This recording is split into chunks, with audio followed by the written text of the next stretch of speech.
This video will show how to add a student to a current group. So if you had a student that's new to your school, they've been added to the student roster, this will be a step-by-step on how to add that student into your IHT roster. After logging into your IHT account, click on Groups.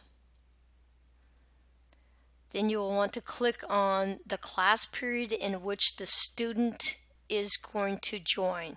So for this demonstration, I'm going to click in the 4th period.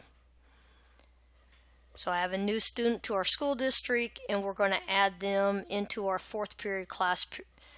I click on Participants, making sure I have all of the information that I need ahead of time.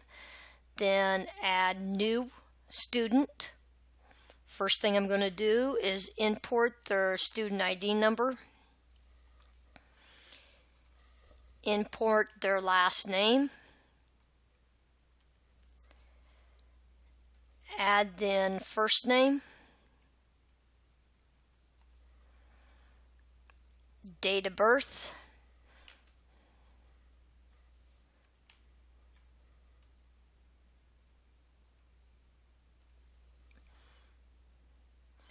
email if you have it at that time, then click Search by Participant.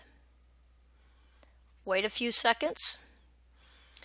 Then their personal information will come in. So if you know their gender, obviously click that. If you know their height, this would be a great time to put in their height. So earlier I had talked about make sure you know all the information.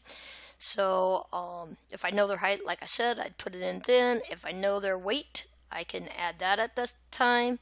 Then I can also add in the heart rate monitor.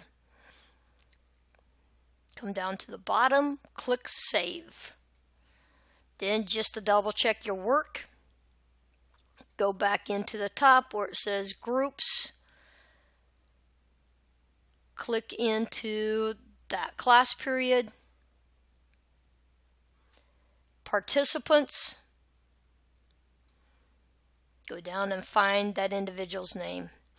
So I hope this helps everybody. If you have more questions, please email me, bev, B-E-V, @ihtUSA.com.